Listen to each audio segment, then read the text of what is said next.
اعوذ باللہ من الشیطان الرجیم، بسم اللہ الرحمن الرحیم۔ السلام علیکم ورحمۃ اللہ وبرکاتہ۔ الف لام چینل کی طرف سے آج میں آپ دوستوں کو سیرت خاتم الانبیاء محمد مصطفیٰ صلی اللہ علیہ وآلہ وسلم اور اس میں عنوان ہے دین نہیں چھوڑوں گا۔ حضرت ابوبکر صدیق رضی اللہ تعالیٰ عنہ کہتے ہیں، جب میں یمن میں اپنی خریداری اور تجارتی کام کر چکا تو رخصت ہونے کے وقت اس کے پاس آیا۔ اس وقت اس نے مجھ سے کہا، میری طرف سے چند شعر سن لو جو میں نے اس نبی کی شان میں کہے ہیں۔ اس پر میں نے کہا، اچھی بات ہے، سناؤ۔ تب اس نے مجھے وہ شعر سنائے۔ اس کے بعد جب میں مکہ معظمہ پہنچا تو نبی کریم صلی اللہ علیہ وسلم اپنی نبوت کا اعلان کر چکے تھے۔ فوراً ہی میرے پاس قریش کے بڑے بڑے سردار آئے۔ ان میں سے زیادہ اہم عقبہ بن ابی معیط، شیبہ، ابو جہل اور ابو الخبری تھے۔ ان لوگوں نے مجھ سے کہا، ابو بکر، ابو طالب کے یتیم نے دعویٰ کیا ہے کہ وہ نبی ہے۔ اگر آپ کا انتظار نہ ہوتا تو ہم اس وقت تک صبر نہ کرتے۔ آپ جب کہ اب آ گئے ہیں، ان سے نپٹنا آپ ہی کا کام ہے۔ اور یہ بات انہوں نے اس لیے کہی تھی کہ حضرت ابو بکر نبی کریم صلی اللہ علیہ وسلم کے قریبی دوست تھے۔ ابو بکر فرماتے ہیں کہ میں نے اچھے انداز سے ان لوگوں کو ٹال دیا اور خود آپ کے گھر پہنچ کر دروازے پر دستک دی۔ آپ باہر تشریف لائے۔ مجھے دیکھ کر آپ نے ارشاد فرمایا، ابو بکر، میں تمہاری و تمام انسانوں کی طرف سے اللہ کا رسول بنا کر بھیجا گیا ہوں، اس لیے اللہ تعالیٰ پر ایمان لے آؤ۔ آپ کی بات سن کر میں نے کہا، آپ کے پاس اس بات کا ثبوت ہے؟ آپ نے میری بات سن کر ارشاد فرمایا، اس بوڑھے کے وہ شعر جو اس نے آپ کو سنائے تھے۔ یہ سن کر میں حیران رہ گیا اور بولا، میرے دوست، آپ کو ان کے بارے میں کس نے بتایا؟ آپ نے ارشاد فرمایا، اس عظیم فرشتے نے جو مجھ سے پہلے بھی تمام نبیوں کے پاس آتا رہا ہے۔ حضرت ابوبکر صدیق نے عرض کیا، اپنا ہاتھ لائیے، میں گواہی دیتا ہوں کہ اللہ کے سوا کوئی معبود نہیں اور یہ کہ آپ اللہ کے رسول ہیں۔ آپ میرے ایمان لانے پر بہت خوش ہوئے، مجھے سینے سے لگایا، پھر کلمہ پڑھ کر آپ کے پاس واپس آ گیا۔ مسلمان ہونے کے بعد حضرت ابوبکر صدیق نے جو سب سے پہلا کام کیا وہ تھا اسلام کی تبلیغ۔ انہوں نے اپنے جاننے والوں کو اسلام کا پیغام دیا، انہیں اللہ اور اس کے رسول کی طرف بلایا۔ چنانچہ ان کی تبلیغ کے نتیجے میں حضرت عثمان بن عفان مسلمان ہوئے۔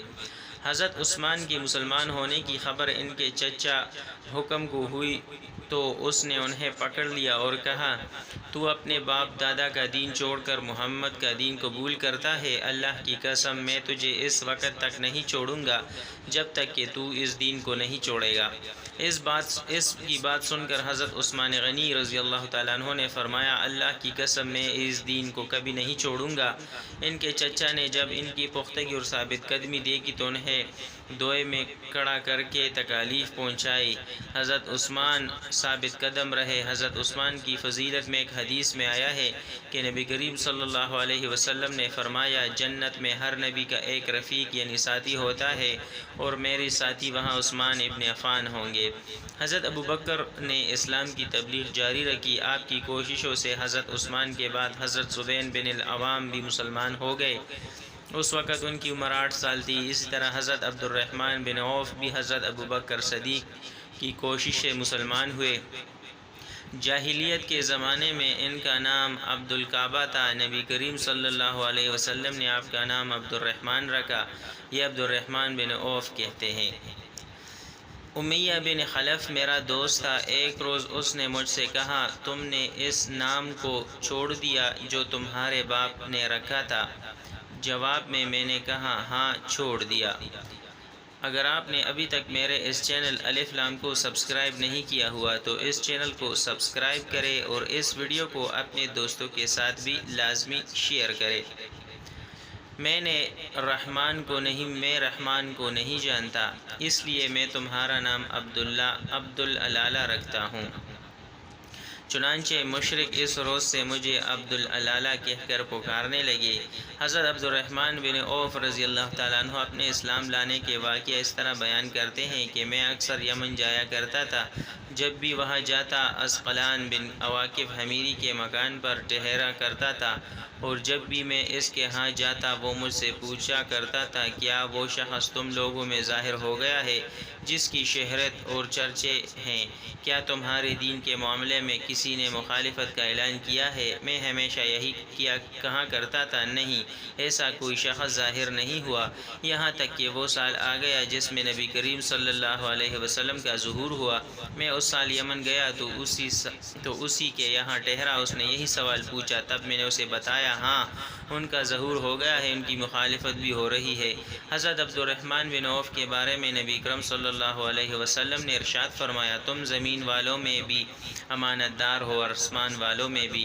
حضرت عبد الرحمن بن عوف کے بعد حضرت ابوبکر صدیق نے حضرت سعد بن ابی وقاص کو بھی اسلام کی دعوت دی، انہوں نے کوئی ہچکچاہٹ ظاہر نہیں کی، فوراً حضور نبی کریم صلی اللہ علیہ وآلہ وسلم کے پاس چلے آئے، آپ سے آپ کے پیغام کے بارے میں پوچھا، آپ نے انہیں بتایا تو یہ اسی وقت مسلمان ہو گئے۔ اس وقت ان کی عمر 19 سال تھی، یہ بنی زہرہ کے خاندان سے تھے۔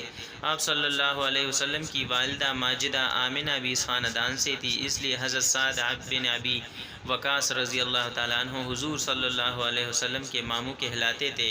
آپ نے حضرت سعد بن ابی وقاص کے لیے ایک بار فرمایا یہ میرے ماموں میں ہے، کوئی جس کے ایسے ماموں ہو۔ حضرت سعد بن ابی وقاص جب اسلام لائے اور ان کی والدہ کو ان کے مسلمان ہونے کا پتہ چلا تو یہ بات انہیں بہت ناگوار گزری۔ ادھر یہ اپنی والدہ کے بہت فرما بردار تھے۔ والدہ نے ان سے کہا کیا تم یہ نہیں سمجھتے کہ اللہ تعالیٰ نے تمہیں اپنے بڑوں کی خاطرداری اور ماں باپ کے ساتھ اچھا معاملہ کرنے کا حکم دیا ہے؟ تو حضرت سعد رضی اللہ تعالیٰ عنہ نے جواب دیا ہاں بالکل ایسا ہی ہے۔ یہ جواب سن کر والدہ نے کہا بس تو خدا کی قسم میں اس وقت تک کانا نہیں کہوں گی جب تک محمد کے لائے ہوئے پیغام کو کفر نہیں کہو گے اور آصاف اور نائلہ بتوں کو جا کر چھوؤ گے نہیں۔ اس وقت کے مشرکوں کا طریقہ یہ تھا کہ وہ ان بتوں کے کھلے منہ میں کانا اور شراب ڈالا کرتے تھے۔ اب والدہ نے کھانا پینا چھوڑ دیا۔ حضرت سعد رضی اللہ تعالی عنہ نے اپنی والدہ سے کہا خدا کی قسم ماں تمہیں نہیں معلوم اگر تمہارے پاس 1000 زندگیاں ہوتی اور وہ سب ایک ایک کر کے اس وجہ سے ختم ہوتی تب بھی میں نبی کریم صلی اللہ علیہ وآلہ وسلم کے دین کو ہرگز نہ چھوڑتا۔ اس لیے اب یہ تمہاری مرضی ہے کہ کھانا کھاؤ یا نہ کھاؤ۔ جب ماں نے ان کی یہ مضبوطی دیکھی تو کھانا شروع کر دیا، تاہم اس نے اب ایک اور کام کیا، دروازے پر آ گئی اور چیخ کر کہنے لگی کیا مجھے ایسے مددگار نہیں مل سکتے جو سعد کے معاملے میں میری مدد کرے تاکہ میں اسے گھر میں قید کر دوں اور قید کی حالت میں یہ مر جائے یا اپنے نئے دین کو چھوڑ دے۔ حضرت سعد فرماتے ہیں میں نے یہ الفاظ سنے تو ماں سے کہا میں تمہارے گھر کا رخ بھی نہیں کروں گا۔ اس کے بعد حضرت سعد کچھ دن تک گھر نہ گئے۔ والدہ تنگ آ گئی اور اس نے پیغام بھیجا تم گھر جاؤ، دوسروں کے مہمان بن کر ہمیں شرمندہ نہ کرو۔ چنانچہ یہ گھر چلے آئے۔ اب گھر والوں نے پیار اور محبت سے سمجھانا شروع کیا۔ وہ ان کے بھائی عامر کی مثال دے کر کہتی دیکھو عامر کتنا اچھا ہے، اس نے اپنے باپ دادا کا دین نہیں چھوڑا۔ لیکن پھر ان کے بھائی عامر بھی مسلمان ہو گئے۔ اب تو والدہ کے غیظ و غضب کی انتہا نہ رہی۔ باقی اگلی ویڈیو میں اجازت چاہتے ہیں، ملتے ہیں نیکسٹ ویڈیو میں۔ السلام علیکم ورحمۃ اللہ وبرکاتہ۔